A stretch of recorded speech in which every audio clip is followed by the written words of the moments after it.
Well, I'm going to the city and I'm gonna do a silly show. And I know all my fans wanna learn how to make some dough. I've been cruising up and down for trades each and every night. And with my iPhone reclining, I know we're gonna get it just right.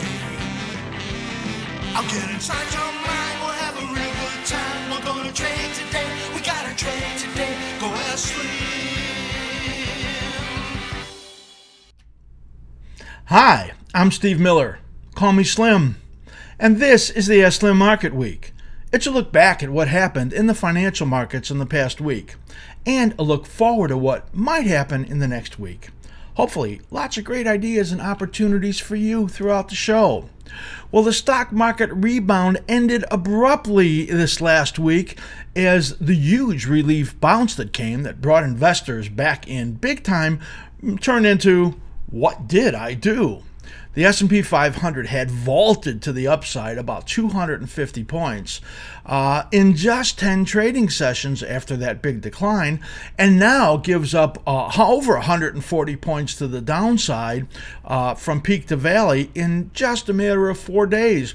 Dow Jones Industrial Average gave up some 1,500 points during that period. It was a perfect storm. We'll call it a convergence of negatives that went on that really destroyed those positive attitudes quickly, as investors had thought that the coast was clear as they piled back into the stock market. That perfect storm was made up of the Fed Chair Powell. He spoke, and he was much more hawkish than people had expected in his testimony before Congress. Japan, Kuroda, came out and said that they're mulling ending QE. That's the nightmare that they've created over these last 3 decades by manipulating their economy into complete devastation. China came out and said that their economic data showed slowing.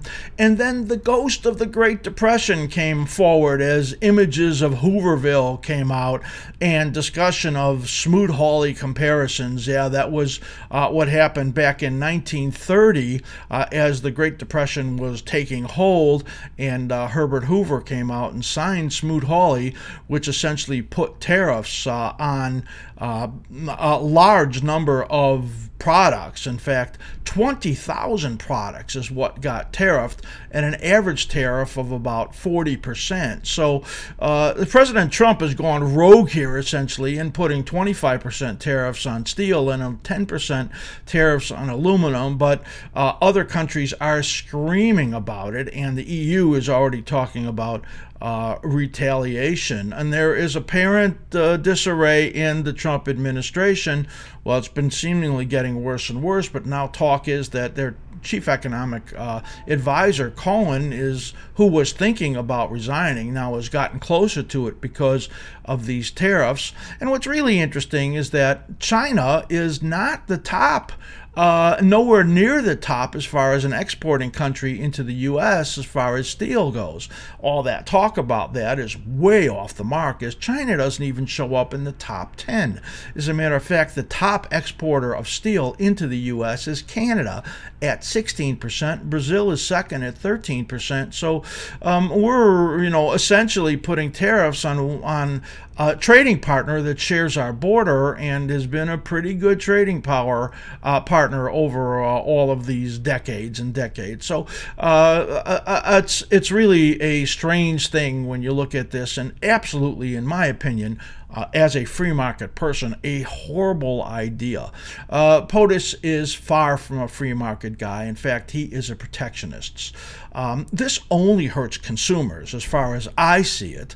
And what it does is stop competition, worldwide competition, and it hurts many, many more companies and many more people than it helps. So all of this talk and the market's reacting in a negative way over this, well, there is merit to that, because there is reason to believe that a lot of companies are going to get hurt. And we have more to say about that as we move into the show. Let's take our look at our 60-minute chart of the S&P 500, and you can see in here what what happened during the week. The gray area, the overnight, and the white area is the trading during the regular trading session. You could see in here that we got a big up day here on Monday. The NASDAQ led the way up some 96 points. Apple up 350 as Buffett came out and talked up Apple, increased his investment over there. Come Tuesday, Powell, well, he was hawkish, and the market saw that as a surprise, raising the likelihood of getting 4 increases this year in the Fed fund rate. Market got hit very hard in there. Wednesday overnight, China PMI came out a lot weaker, and the market got hit for a moment there, and then there was a couple of big waves of selling that you can see right in here, and we got this big decline here as tightening worries really hit the market late in the day, and we ended up with the worst down month and the worst February since 2016, and that is just the beginning. On Thursday, Powell Day 2 comes, and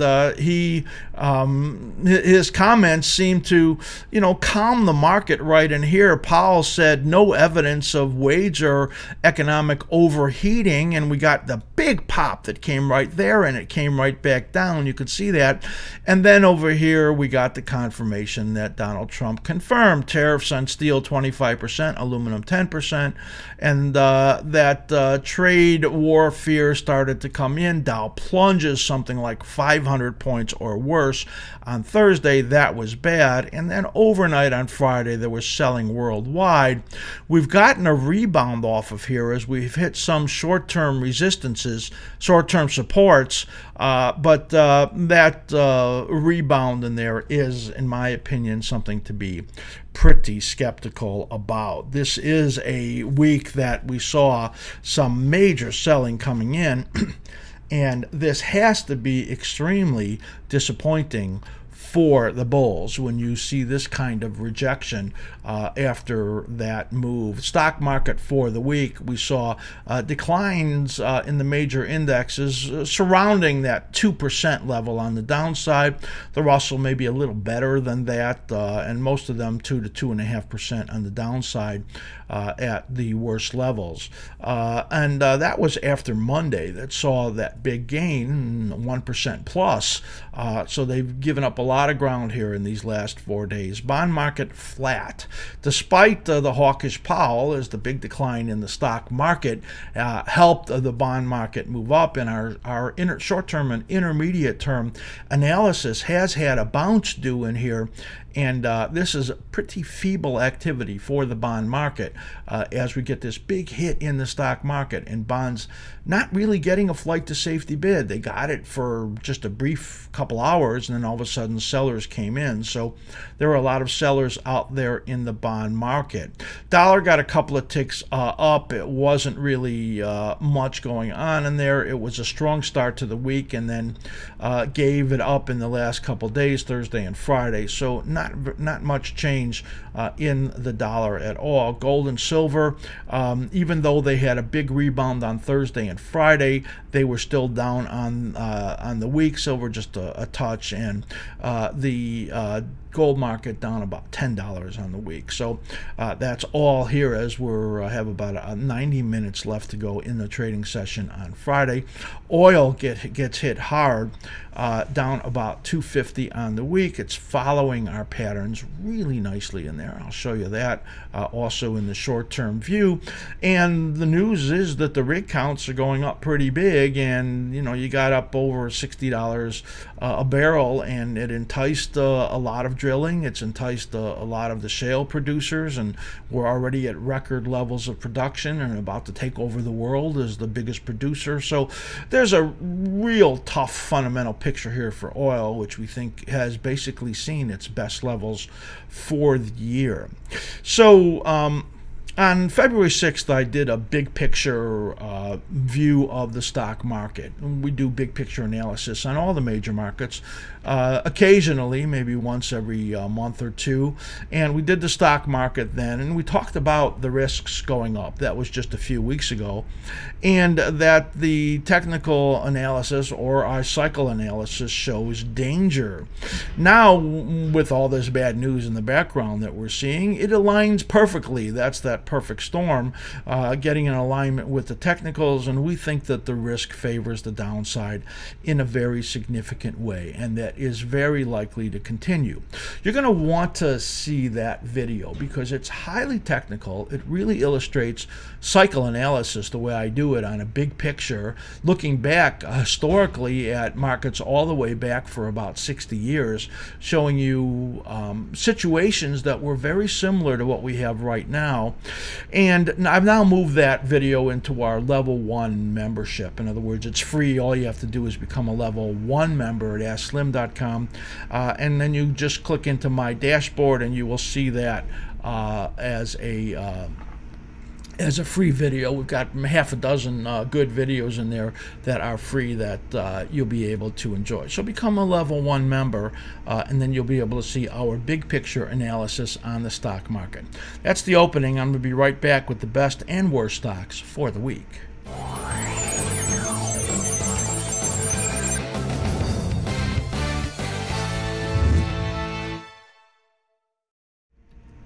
All right, for the best stocks for the week, what I always try to do is bring you the stocks that had pretty good upside moves, or the stocks that have some pretty good patterns in there that we're looking at. And we're always looking at the technicals in the market. And I only have, in a week like this, 4 stocks to show you in the best of the week. And one of them is in the retail category. Actually, 2 of them are in the retail category, as we've had a big upside move in Dillard's, DDS, Dillard's Department Stores. And you can see right in here that there is a big move there for the week. It's up some 15% on the week, a giant move. Earnings really strong, sales much better than expected. Don't forget that the retail's got absolutely hammered, and the expectations in there have been really low. And you could see the volatility in this stock as it's moved very dramatically, moving down from 75 to 45, from 45 to 85, from 85 to 50, and from 50 to 86. That is some monstrous moves that you see right in there. And right now, moving up past this intermediate cycle peak resistance, you see it did that way back over here and then moved to the downside. We actually think it's pretty late in here and it's very overdone. So we wouldn't be surprised to see it pull back. We're looking for a move down into about 77, 78 to this intermediate resistance level. I think despite the fact that they beat, this just doesn't make a lot of sense under the current economic environment and what we're seeing in the markets, that this would really hold up.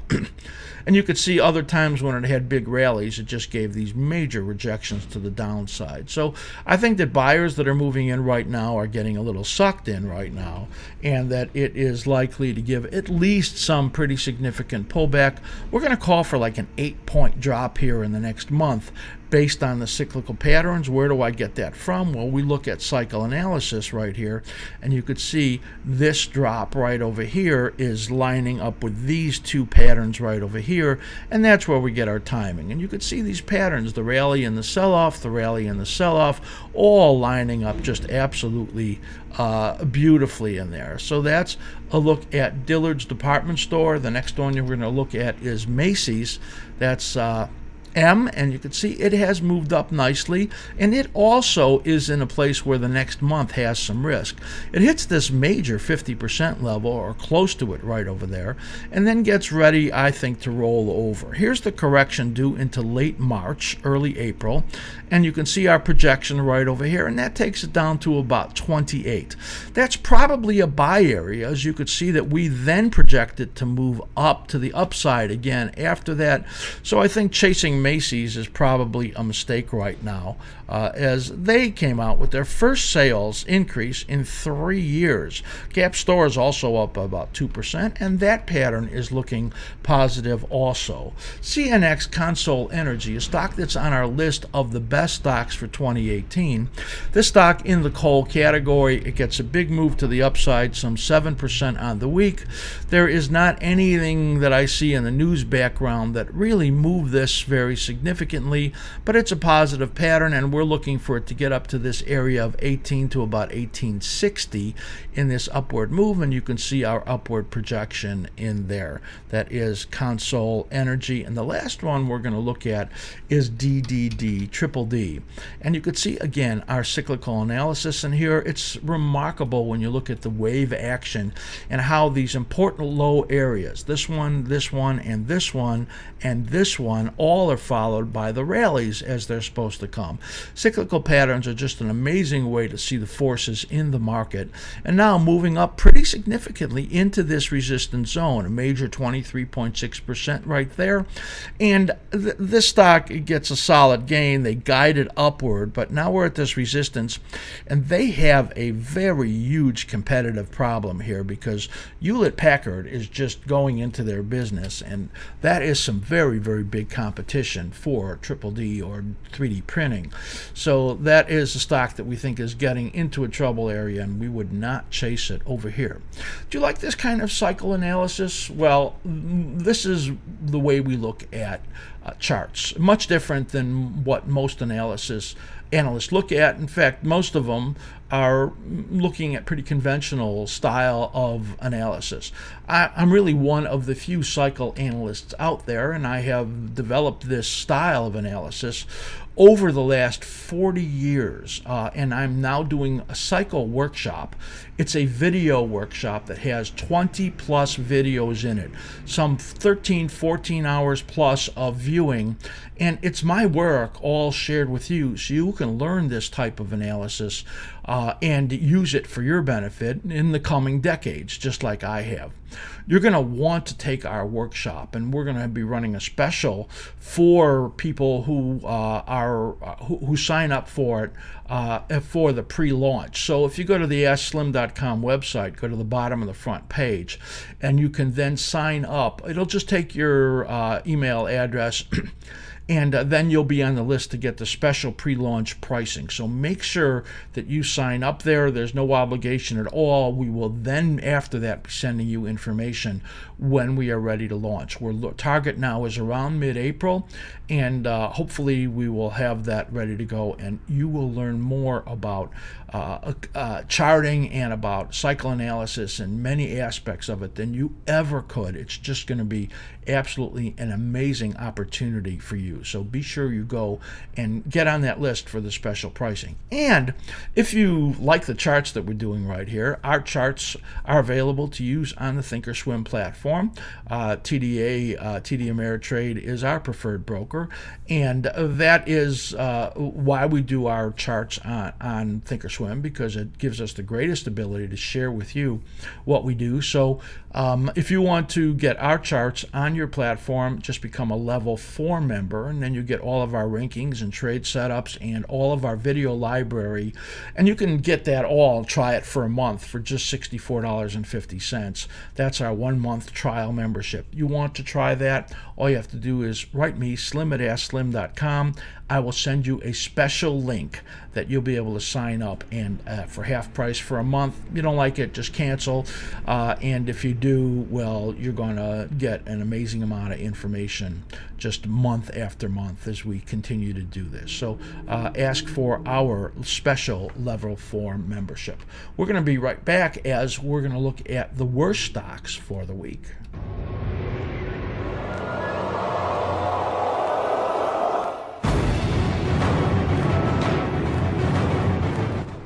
All right, the worst for the week, we're going to take a look at, well, a number of stocks that have moved to the downside or have bad patterns, and we're going to wrap it up with one that has moved down this week that I actually think is a buy. What do you think of that?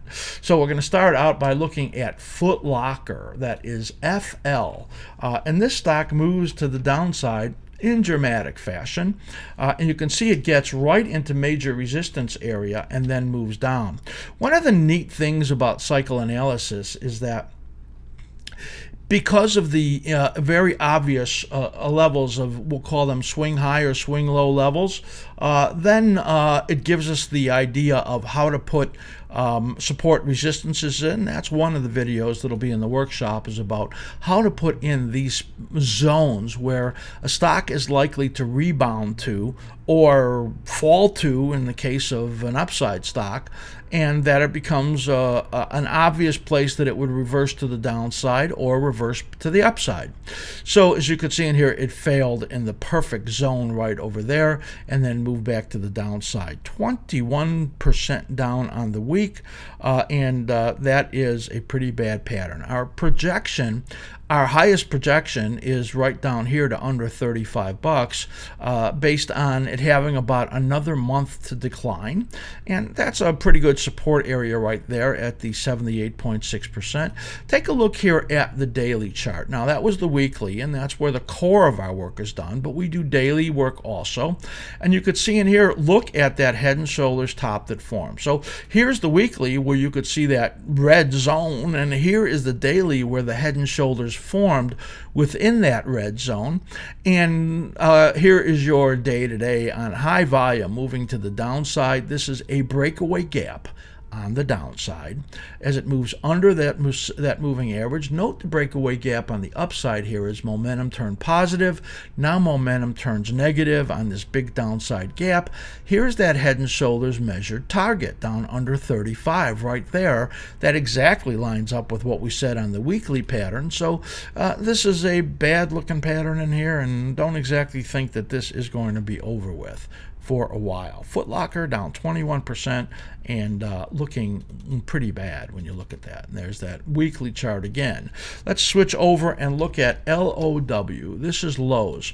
Lowe's moves sharply to the downside in here, and 12% down on the week. Earnings miss, guidance was weak, and look at this, it moves down into that moving average right there, which is the 34-week moving average. It got a little support from it right over here also. This was a very bullish pattern where the minor cycle pattern, that's this one right in here, gave you almost no dip. We call that a cycle swamping when that happens, and then the next rising phase gives you a big advance. Now when they nested and moved down, look at the amount of decline that you got in there. This was very sizable, and it says to me that it's pretty likely it's going to fail in the resistance zone in this rebounding period right here.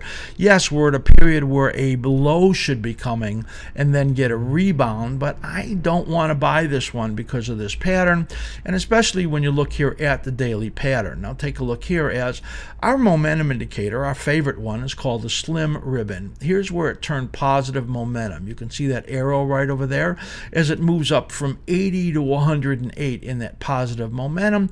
Here's where the momentum goes neutral right over here. Here's where the momentum goes negative, which forecast that this flag was going to break down, and there you get the breakdown right there. Now it is oversold. You could see that on the projection oscillator right here, but it's oversold in negative momentum, which means you get a minor bounce.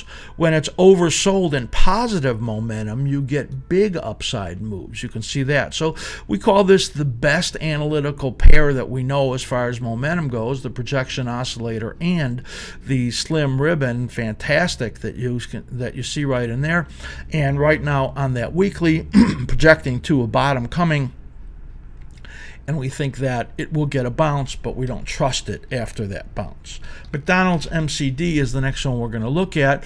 Look at this horrible pattern. So when you see the colored phasing in here, we do that for illustration purposes. When you get a declining phase that gives you a little yellow zone, in other words, there's no move to the downside, we have very positive swamping here and here and here. In other words, these declining phases don't bring anything. You remain in good upward positive patterns. But then when this low got broken over here, it then turns red and it says, man, that is trouble after that. So we had a rally that came right in here and failed, and now we're likely to decline all the way through May, June, which by the way is what we expect the stock market to do. I'm giving a little bit away there, and that is a bad pattern. And McDonald's had just gotten too crazy as far on the upside, on serving breakfast all day long and growth that just wasn't likely to be there, and it gives ground from 178 to 148, $30. I think if it bounces, you sell it, because I think it's going to have a very, very difficult time in there. McDonald's analysts came out with negative comments on it, and we've been anticipating a downturn in that one for a while, and we've been wrong on that one for a while.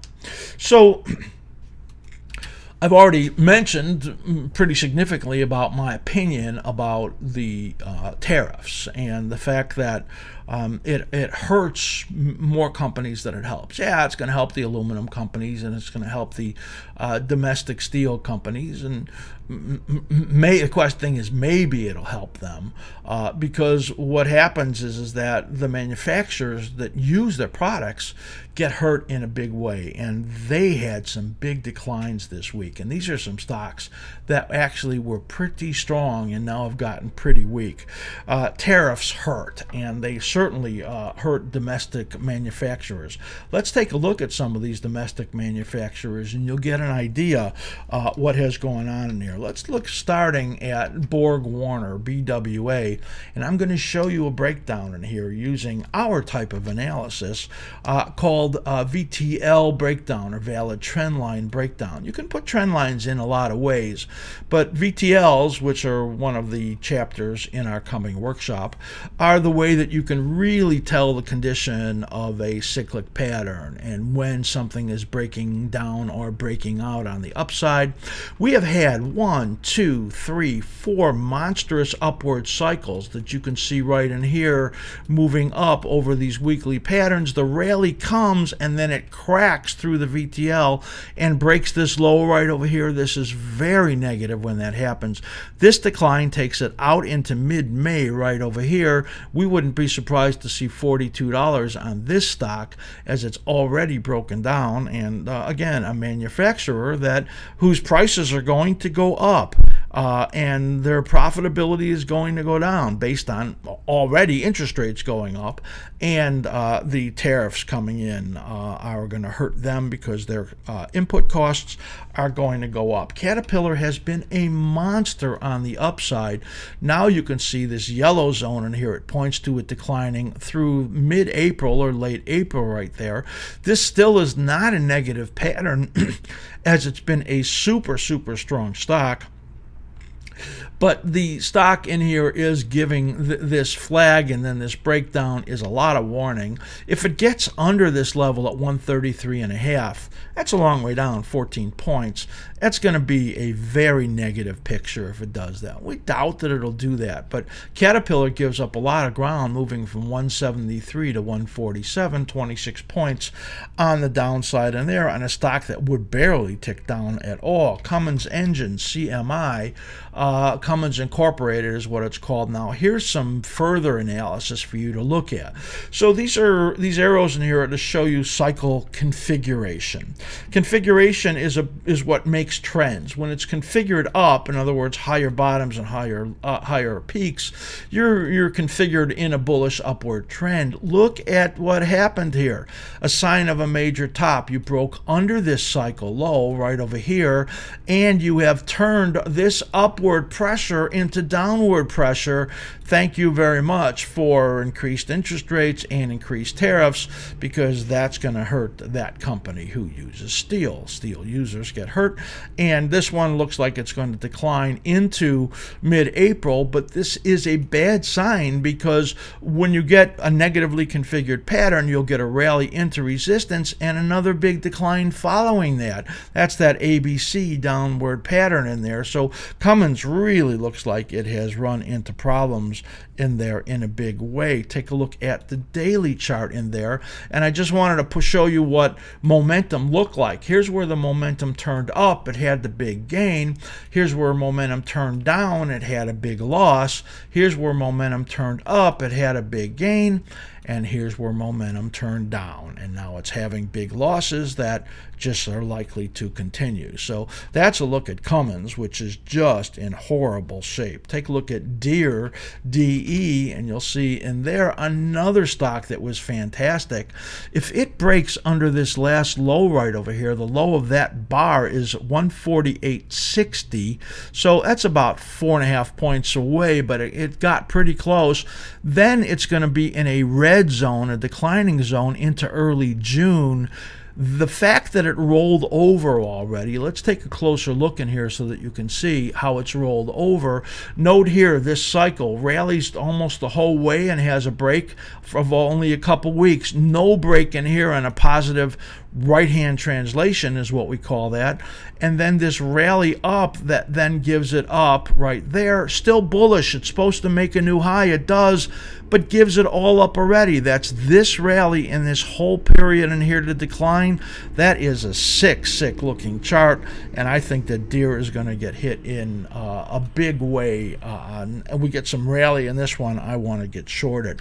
General Motors, of course, a big steel user. This is a massive breakdown in here. We call this a cycle low violation right there as it breaks underneath this cycle low area. Our target in here is $35 out into this May period also, as this is now configured negatively and looking like more and more selling is likely to come into this. So you can see in here, looking at these steel users, these manufacturing companies. Do you hear this, POTUS? Of course, you're not watching my show, but somehow if the message can only get to you how bad it is to start a trade war, how bad it is to put tariffs, and it's total protectionism, and protectionism only hurts people, only hurts competition, only hurts consumers, and it's going to hurt all of us, because the economies are going to slow down all over the world, just like they did in 1930, if you continue these kind of actions.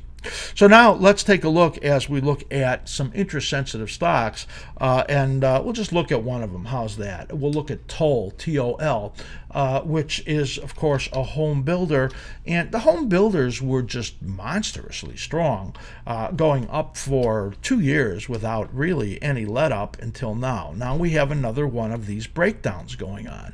So in other words, this is your positive cyclic pattern right in here, then it rallies and gives the whole thing up. That's this right in here. It tries to rally again, it makes a flag pattern and gives it up again. You can see this intermediate support right there. This is a pretty key area. If it breaks down under there, the next support is down at 36.5. This is an ugly pattern, and yes, the decline points out into May. So you can see the risk here in this market, where you see this pending home sales down 4.7% on the month. That didn't help. KB Home down 8%, DR Horton down 7%. So that is a ugly looking pattern, and likely to get more declines there in that stock and the home builders as a whole. We're seeing interest rates ticking up pretty significantly, and that, by the way, that's also affecting car loans, which have huge subprime problems also. So it's not like the subprime home building problem, because you take over a car, it's not exactly like repossessing a home. So but it's still bad news, and bad news for the consumer. One more thing to look at in here as we look at the worst of the week is a stock that I want to buy that was down on the week, and we see these retail stocks getting rebounds off of what were very depressed levels. Now, separately, Dick's Sporting Goods has put some restrictions on rifle sales. So that's some, we'll call it consumer goodwill, where they're likely to benefit from that. But when I look at the patterns, and I'm making no political judgment about that whatsoever, when I look at the pattern in here, this is called a base. What makes a base? Well, a base is built when you have a series of downward movement in cyclical patterns that shows you that if this was the ideal cycle pattern right in here, then when you have a negative component going on, it pushes them down, and instead they look like this. You could see that right there. And then you get one of these where it rallies and then there's only a little time to fall. That's a base, hence our projection right up over here. It fails right now in this lower fib confluence. We think we're going to get up here to about $39, $38.39 after this is done right in here. It's running out of time on the downside, so we think that DIX, which is down 6% on this week, is a buy. That is a pretty good looking pattern when you look at that, and we are definitely liking DIX. We would say maybe another week or two on the downside potentially, and then we want to be a buyer. So that is a look at the worst stocks for the week, and I think lots of good information in there. We're going to come right back with our short-term view for the coming week on 5 major markets.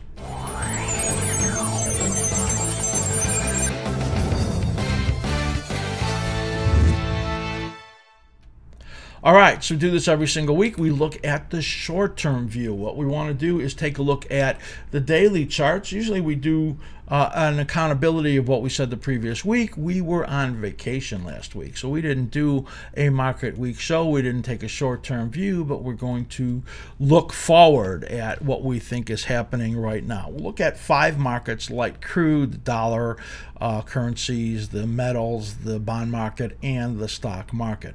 Start out with light crude. For those of you that are light crude traders, you know, I do remember saying last week, 2 weeks ago, that we thought it was going to be pretty stuck in a range. Generally ranges come when you have a fight going on between cyclical patterns. In other words, you have a corrective process that is happening at the same time you have a rally process that is happening. So they fight against each other, and that's actually what makes short-term consolidation patterns, and they get stuck in ranges. And we're still stuck in the range here. We thought it was like 59 to 63. It was actually like 59 to 64, 63.80. So it's pretty close when you see that. As you see where we are right now in our short-term projection, we're looking at the minor cycles in here. So you see this minor cycle low and then this minor cycle rally. That's this minor cycle low and this rally, and then they join together to the downside right in here. That's following patterns perfectly.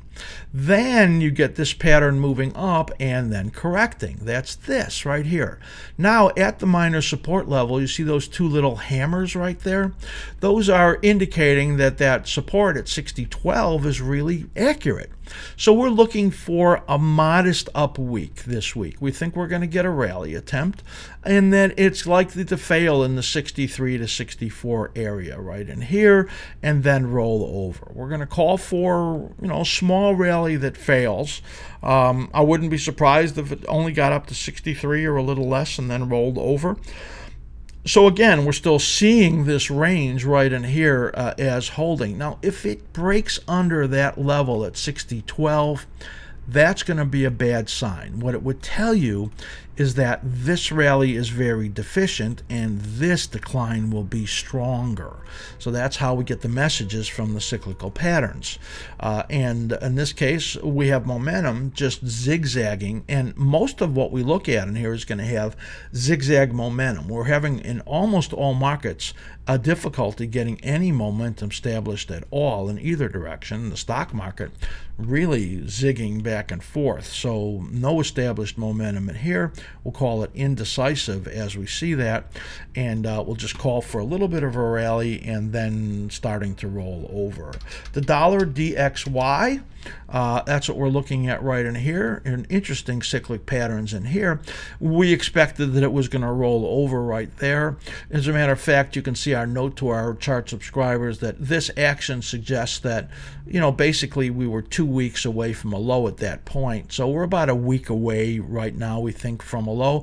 We think we're going to pull back small, a small move to the downside, and then setting up another move in here to the upside in the dollar. We think this is all part of a minor intermediate upward move, and we think we're going to kind of build an upward, modest upward channel going up this way that is just simply a rebounding period in a much more risky intermediate overall pattern. So we're going to look for a little bit more down in here and then getting ready to curl up and get another gain for the next week. Again, momentum in here is indecisive. It's not able to establish anything in either direction. It's neutral right now.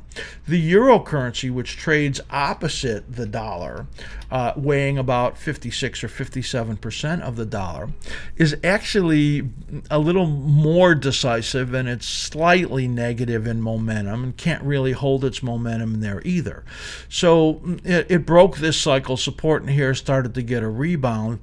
It really looks to us like the euro is going to chop also, but we think it's going to chop lower, and that overall we would just look for a test of this bottom in here in sometime in this next week, and then try to get some modest rally in here. But we don't think that the euro has got much to go on the upside in here. Negative momentum, so really looking like there's not much going on in here in the euro, and I don't see much opportunity.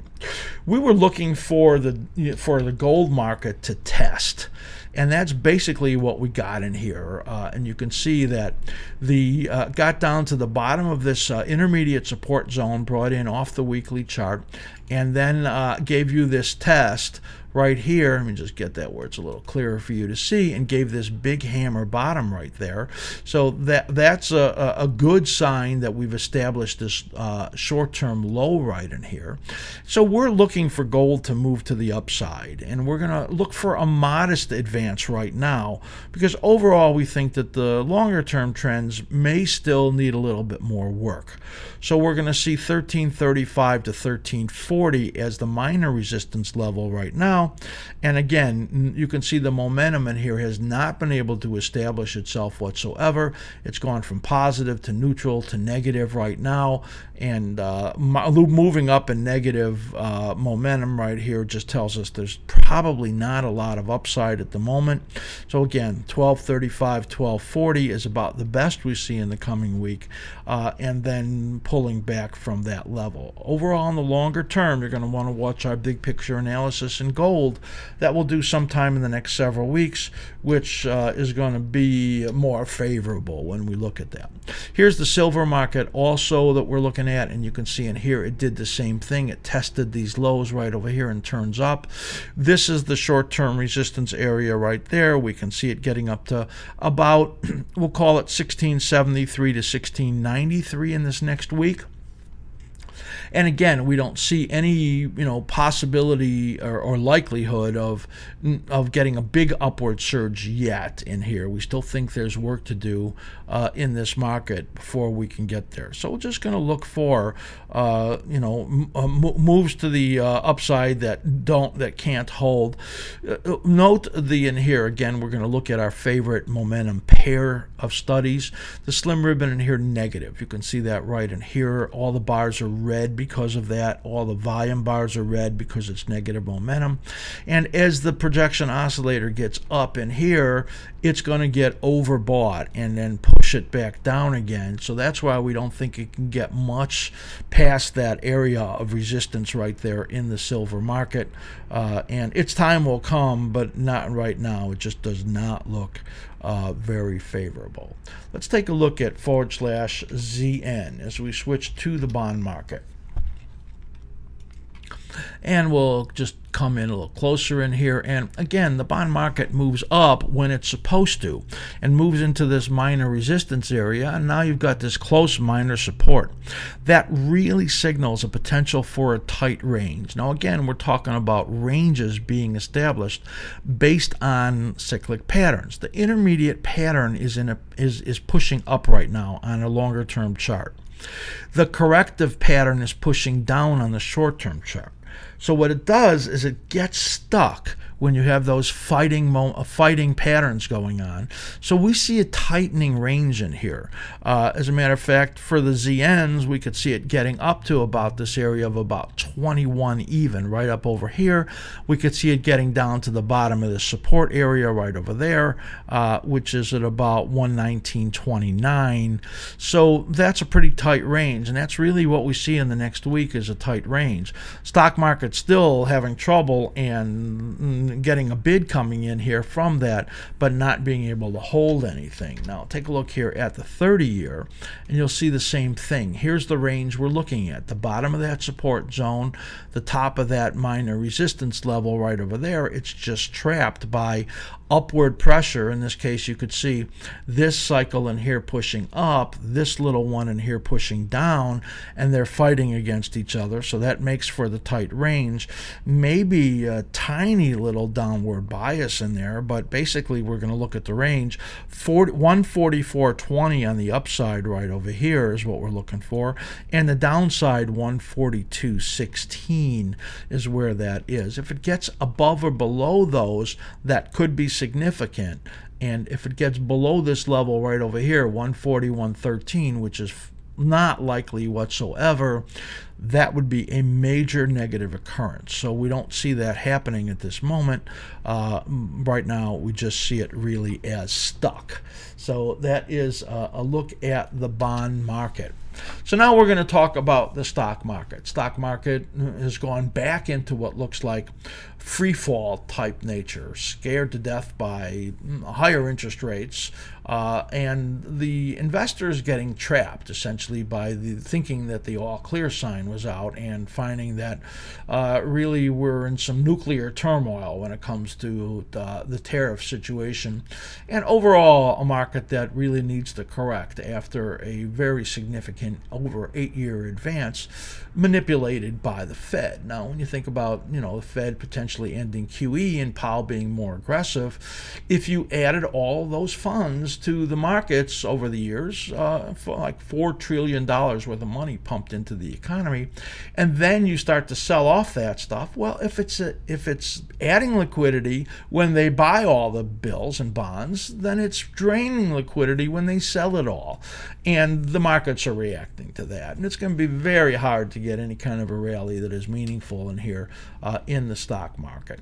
Take a look here as we look at SPX, the S&P 500. We'll only look at the S&P 500 and the NASDAQ on these shorter term patterns. So take a look at what happened in this rally. So the rally lasted 10 days, rallied some 250 points in the S&P 500, got over the 61.8% that we had right over here, and gets up over here to very close to the 78.6%. Engulfs that day, gives you that signal, and then moves down into this minor support zone and then bounces.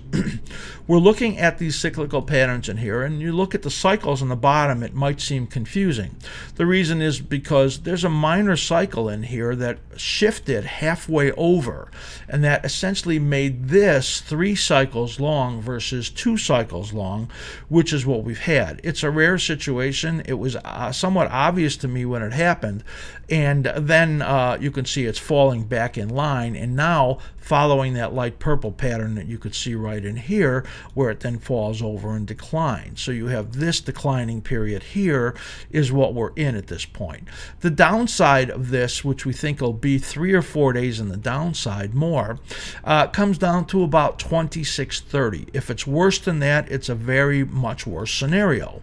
We think it'll do that by Wednesday or Thursday and then turn up again, and that the next advance will be less than this big bounce that we had because investors are scared now, and then we will then get another wave to the downside as this correction continues. So we're going to call this week get down to 26.30 in the S&P 500, and then get a rebound in there. We'll look at the momentum in here, and you could see it's just turning negative again. You're not establishing any kind of momentum in here that's holding at the moment.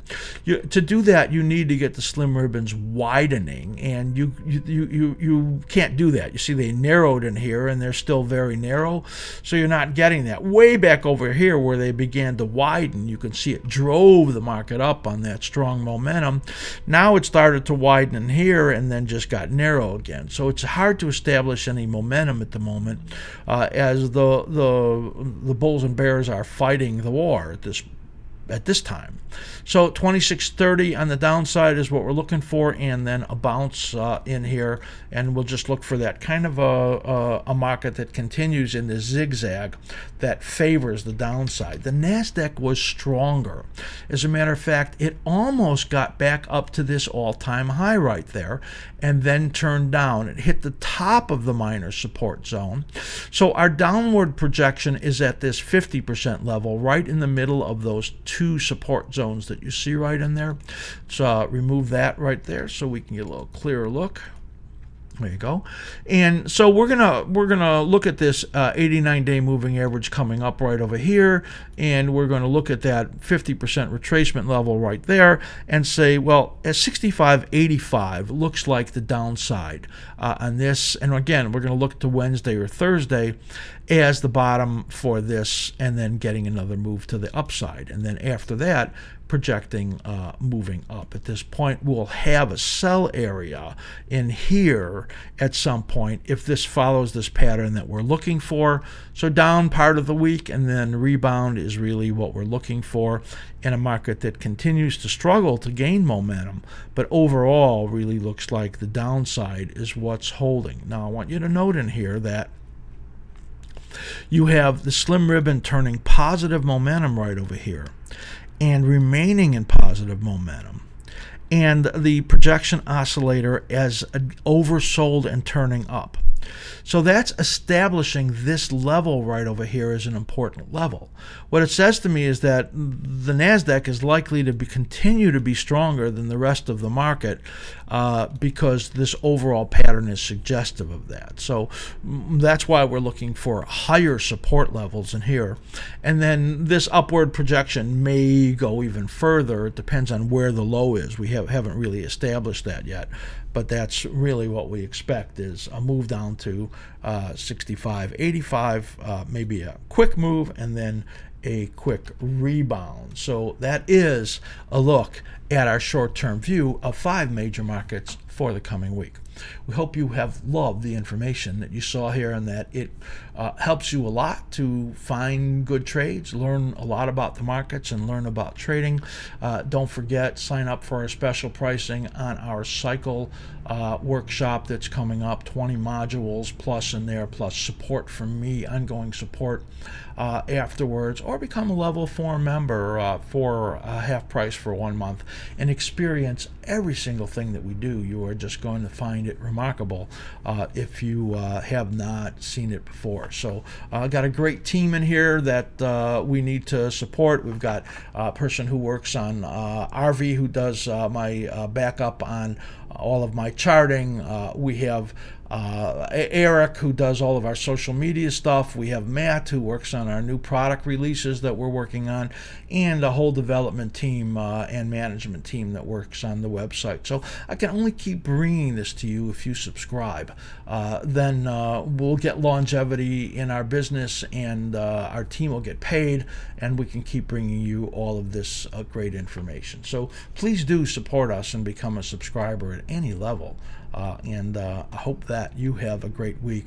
I want you to be safe because it is so crazy out there. And we're always wishing you great trading. Well, I'm going to the city and I'm gonna do a steady show. And I know all my fans wanna learn how to make some dough. I've been